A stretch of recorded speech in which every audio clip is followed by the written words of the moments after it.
Greetings, my name is Bihus and you're watching the anti-corruption program Our Money. This little piggy went to market, this little piggy went to the PPB, this little piggy went to the PPB, this little piggy went to the PPB, and only the last little piggy went to the state budget. This rhyme is a rough approximation of how the remnants of Yanukovych's empire are changing their owners. And we've covered numerous stories of businesses of Yanukovych's circle being taken by the current power's circle. However, today is a special symbolic day. The helicopter pad of Yanukovych, the symbol of the previous government's corruption.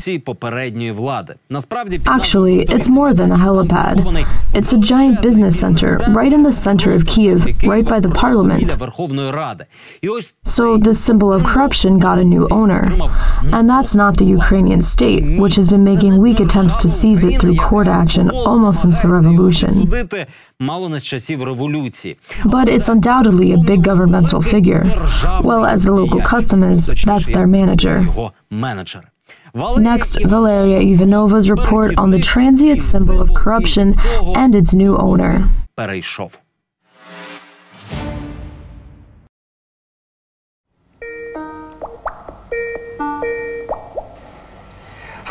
Hi Valeria, nice to speak to you. Hi Tim, I would like to talk with you about your...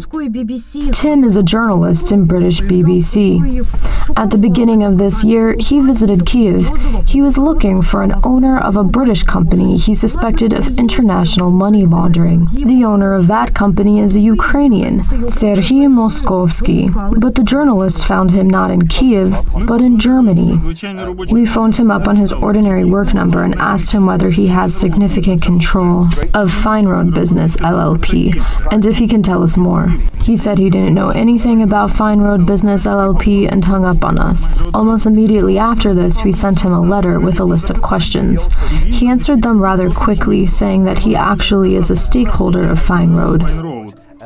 I was assured that the company is not involved in money laundering. The British were after Serhiy Moskovsky for money laundering, and we for his part in divvying up Yanukovych's heritage. Recently, Moskovsky came to own a company which owns a notorious building in the center of Kiev.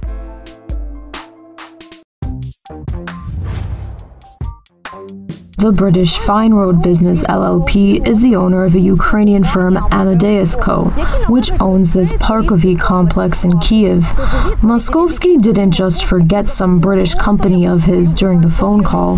He couldn't instantly recall that he has a giant building with a helipad on top, better known as Yanukovych's helipad. Convention and Exhibition Center Parkovy. It has meeting rooms, conference halls, a data center, a concert hall, an exhibition hall, a terrace with a view of the Dnipro River, underground and surface parking, and of course, the legendary helipad. The whole complex was built under the helipad's cover. More than 20,000 expensive square meters, built here despite scandals and the UNESCO buffer zone designation. Today, Parkovy is swarmed by criminal proceedings. Its construction was financed with money of questionable origin from the companies of Yanukovych's circle. Around 11 million were spent to build it, and the 20,000 square meter complex may be confiscated by the state in the future. But that seems unlikely. Kramatorsk-born Serhiy Moskovsky became the owner of Fine Road and correspondingly Parkovy in December 2010. Before that, the complex was owned by the ousted president's circle. He said he didn't know anything about Fine Road Business LLP and hung up on us. The recent owner's forgetfulness makes one think that he is a de jure owner, only on paper, which means that there must be a de facto one.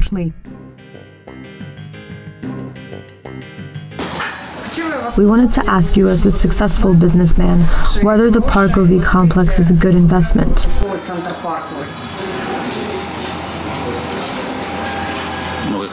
What do I have to do with it? It's not yet. Maxim Yefimov is an MP of the Petro Poroshenko Bloc. Unlike Moskovsky, Yefimov is a big public figure, both in business and politics. The MP owns shares in more than 50 companies in Ukraine, Switzerland, Germany, Cyprus, and the British Virgin Islands. The most famous historical business of Yefimov's is the Kramatorsk factory Enerhomash Spetstal, of which he is both president and shareholder. And Sergei Moskovsky is the head of Yefimov's factory's representative office in Germany. Do you know Sergei Moskovsky? Of course I do. You must know this already. You've asked him. What kind of relationship do you have? Moskovsky headed the Enerhomash Spetstal's trading house for a long time. He's a businessman as well. He's been living in Germany for a long time. We've known each other for about 20 years.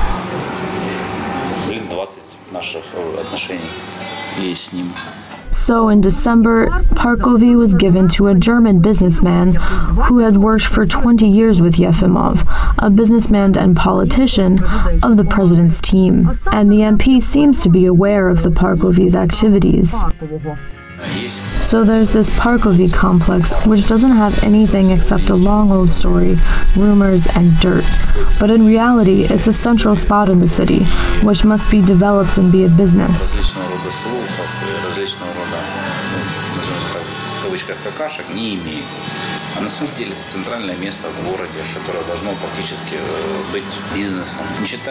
I don't think that it's bad when people try to polish a turd. He says that Parkovy, which is still being investigated by the prosecutor's office, was bought to clean its name. Why do you think a German investor would invest in an arrested business here? You don't have to look for a false bottom here. Every action must have some logic behind it. If you bought it today for one price, then cleaned the business, and then sold it and got some income, that's not prohibited anywhere. После этого ты очистил бизнес, то ты его продал, получил прибыль. Это не запрещено нигде. A couple of days before this, we called Maxim Yefimov to schedule a meeting. We didn't tell anyone, the MP included, that we link him to the Parkovy complex. We invited him to talk about his business.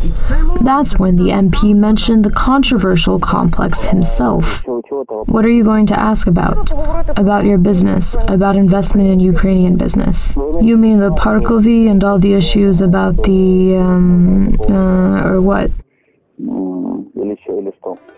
Despite weird slips of the tongue during the interview, the politician did not admit being the real owner of the complex. He insists that Sergei Moskovsky was the one to buy it, the head of a company which helps Yefimov's company to sell its products in Germany. Moskovsky must be really rich, but it turned out that, in theory, I'm planning to become a part of this process, but there's so much shit there, excuse me, that I have to really think this through.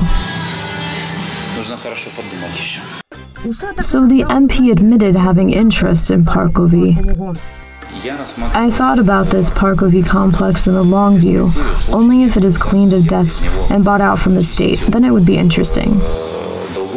But to be the person who puts his reputation at stake, to fight this and that, fight the prosecutor's office, what's the point in this?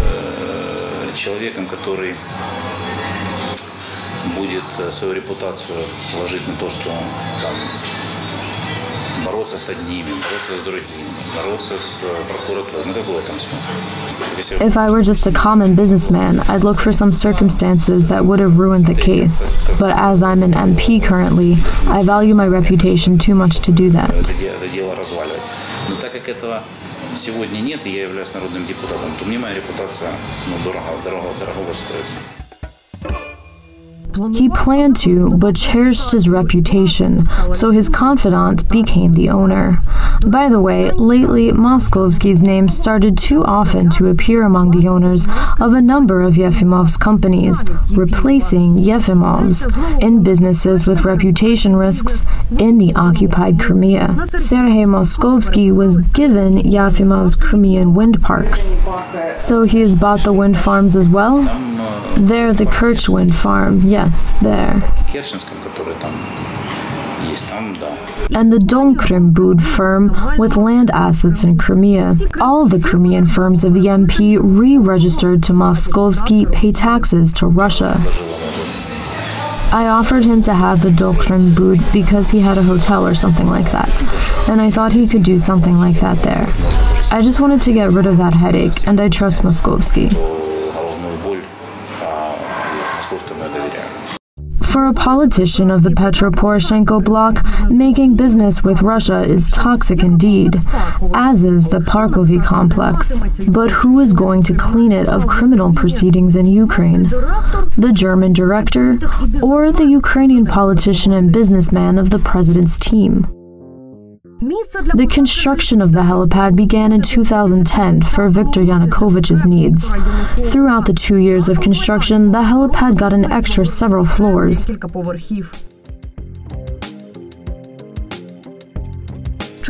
Parkovy's opening ribbon was cut by then Vice Prime Minister. Many thanks to the builders and engineers that made the extra capacities. When the previous president fled the country, divers found hundreds of folders with documents in the water reservoir at his Mezhigorye residence. They said that the construction of Parkovy was led and probably financed by the Tantalit firm, the same company which owned Viktor Yanukovych's Mezhigorye residence.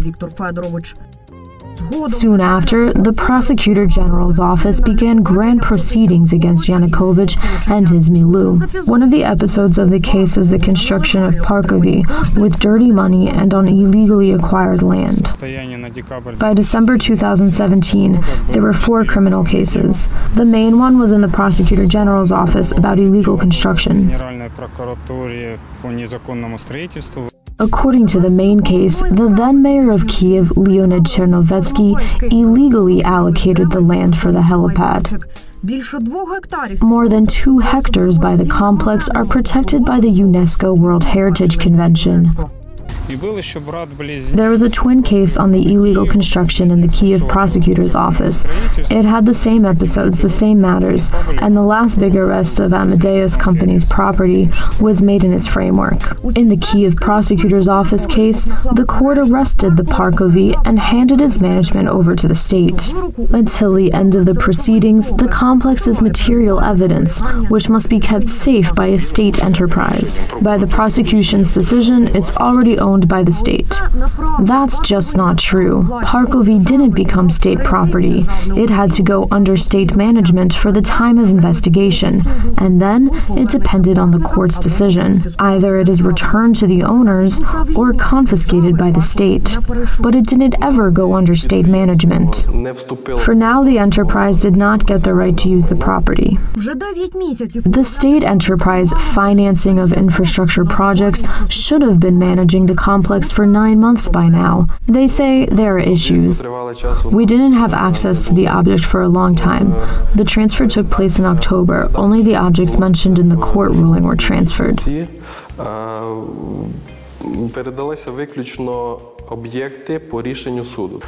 It's hard to begin managing without access to technical and some accounting documents. The immediate execution of the court's decision is the Kiev prosecutor's office's task, but the owners don't surrender the documents, and the KPO didn't enforce the decision. Why? The prosecutor's office told us that this information is privileged investigation material. We have some problems with access to the object. That is, we could use some help from the prosecutor's office, which is a government authority and has some power over the object.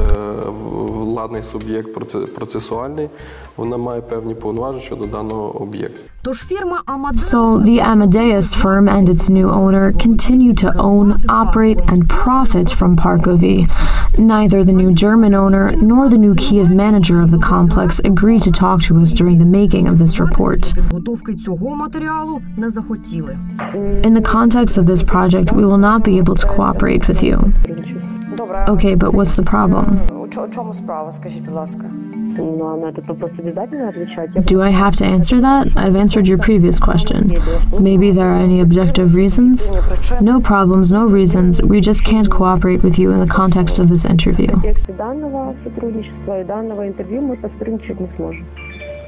The transfer of Parkovy to state property may completely fail. The state enterprise considers this possible. The transfer under our management is a temporary measure for the time of investigation. It's not final. Maybe the final decision will be made after the inspection that is scheduled. Maybe there will be some other measures. I don't know that. The investigator has their own procedural rights which they can use, so it's hard to predict how long it will take.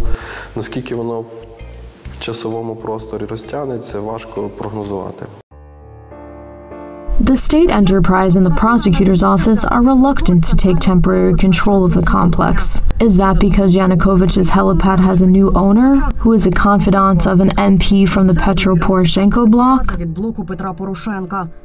The MP himself talks about the need to rid the Parkovy of its bad fame. So if the illegality of the construction and the dirtiness of the money spent to build it won't be proven, will we be able to believe in the impartiality of the investigation?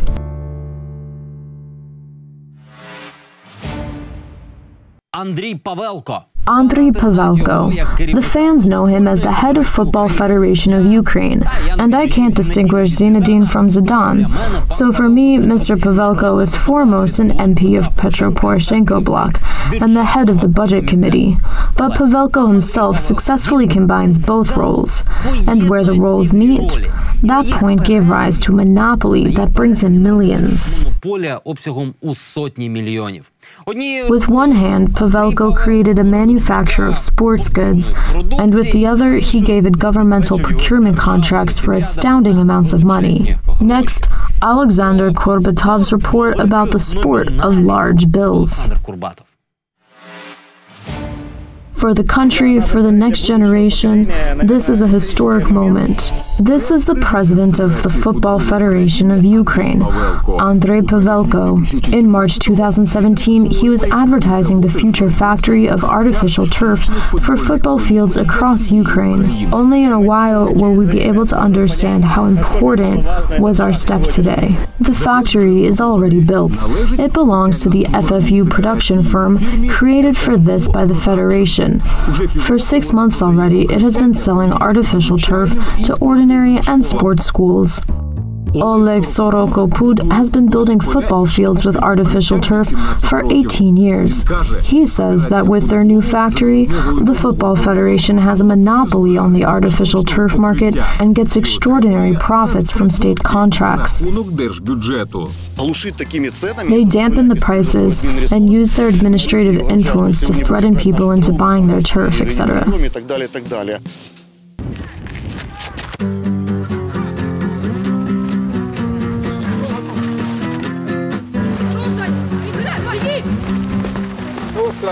Look what's happening. And there's this wind. I hate all those managers.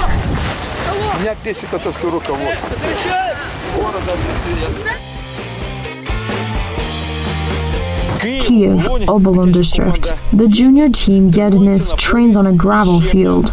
Sometimes they train on paved ground. For more than 20 years, they've been dreaming about artificial turf and fields. The main dreamer is the coach Volodymyr Fedorov. He's been in football for 50 years. There's so much dust. What can we do? If we had proper conditions, covered this clearing with some artificial turf, some there, the children would be all over it. Posts, goals, barriers for training, everything is bought at the expense of players' parents. They also maintain the turf-covered field.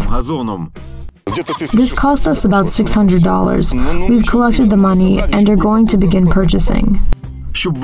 Ukraine gets €5.5 million annually from the UEFA in the framework of Hat-Trick Assistance Program, specifically to solve the problems of teams like this. Usually, the money was directly spent on building fields with artificial turf, but that was before 2015. Then the federation got a new president. It was the MP from Petro Poroshenko Bloc, Andriy Pavelko. He decided to allocate the next tranches from the hat-trick program not to build new fields, but to build a factory which would make the turf. We are grateful to our partners, sponsors, of course to UEFA and to FIFA, that we were able to build our own production facility without spending state or credit money. The factory construction took almost 8 million euros given by the UEFA's hat-trick program. This money could have been used to cover more than 1,500 mini football fields with grass, but it was used to build a factory. And the turf for the fields is being bought with state money from the same factory. Both the factory and the state procurement of artificial turf are directed by the same person, because Andriy Pavelko is both the Football Federation's president and the head of the budget committee of the Verkhovna Rada. We didn't rely on the program. Building the factory, we relied only on ourselves, on the demand from the local government. Facts state the opposite. The company founded by the Federation to build the factory didn't do anything in its first year, until the budget committee under Pavelko approved the allocation of state money for the procurement of turf. This was in June 2017. Only then the Federation's commercial offspring got a statutory fund equivalent to 8 million euro. And the company started to bring the equipment necessary to build the factory. So they started building the factory with UEFA's money only when they were sure that it would have state contracts. Pavelko assures us that the factory was built to fight the monopolies on the artificial turf market. They divided Ukraine into 3 zones to distribute state procurement contracts. Then appears the state, let's say the civil organization, which openly participates in all the biddings. Of course they will engage in mudslinging. That's the market. With the appearance of the new player, the rules changed to its advantage. In fact, the new factory of the Federation is a branch of a German artificial turf manufacturer, Polytan. This is Polytan's equipment, but it got paid not only for that, and not only for the materials used to make the artificial turf, but it will also have a share of income for the usage of its brand name. On the eve of the factory's opening, the Ministry of Regional Development made a template for building artificial turf fields. The ministry's project points the commissioners to a particular type of artificial turf, locally produced Polytan's Liga Grass Pro. The head of the factory doesn't know how this coincidence could happen. Maybe you should ask this to the template's developers. We got in touch with the project's developer. He said he didn't evaluate or compare the qualities of different turfs, but was only following his client's instructions. And he said his client wasn't even the ministry, but the Football Federation of Ukraine. The client who ordered this project represented the Football Federation, who caters to this factory.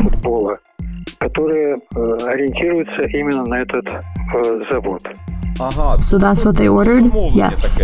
They made it clear? Yes.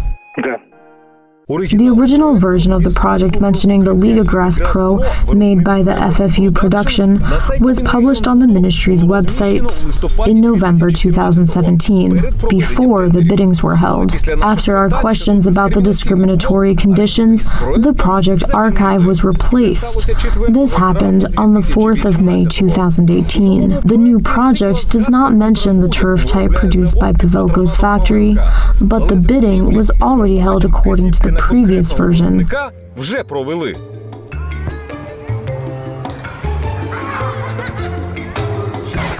Since the end of 2017, all the tenderings for the construction of sports grounds have had one similar condition: curly turf fibers. This is the Liga Grass Pro, recommended by the Ministry of Regional Development.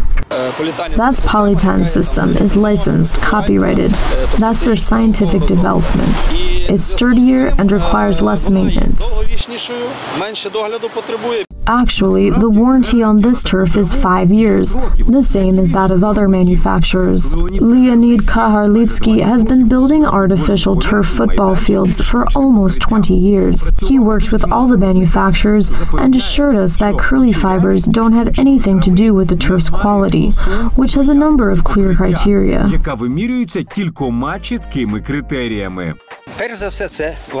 First of all, it's the weight of the carpet. Then the density of blades of grass. The more the better. Then it's the weight of one blade of grass.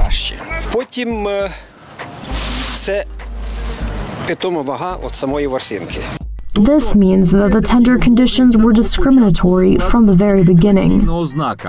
This means that the FFU used international aid money to become a lobbyist of the products of a certain manufacturer in a market which had rough competition. There are about 50 manufacturers of artificial turf in Europe. Thanks to a lot of competition, every manufacturer tries to invest in new technologies.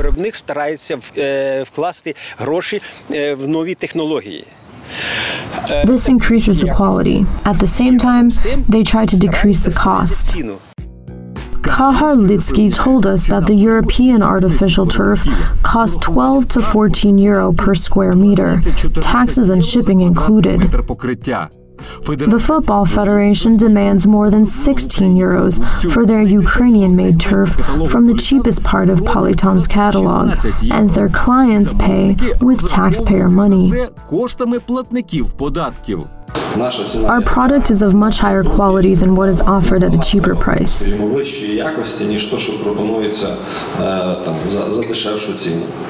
We have researched the prices of 16 tenders which were won by the FFU's factory. The turf price ranges from 17 to 19 euro, and the competitors get disqualified because their turf isn't curly. During the consideration, it was established that the tender proposal doesn't fulfill the requirements. The grass must be curly, but the tender participant mentioned it was straight. The factory's biggest successes are not in public procurement. In 3 months after it was launched, it got a non-competitive contract for more than $3.5 million from the Kyiv Municipal Housing Enterprise, Zhitlo Service. To circumvent the public procurement system and avoid open competition, the money was split in equal parts of $54,853. We managed to convince the municipal enterprise that our own product is what they are looking for. That's the whole point. That's how the FFU under Pavelko used UEFA's money to build itself a commercial factory which makes money on government procurement in Ukraine. There will be more contracts this year. The state budget for construction of football fields was increased by $3.8 million. Now, $4.1 million will be allocated to this end. The local budgets will allocate as much for construction and assembly. The next season of Rid Games is open. That's all for today. You can watch any of our episodes on our YouTube channel. Write us on social media. We love talking to you. If you have an interesting topic, feel free to email us. See you on air in a week. This was Dennis Bihus with the program Our Money. Goodbye. Це надійніше. А в телеефірі побачимось вже за тиждень. З вами був Денис Бігус і програма «Наші гроші». До зустрічі.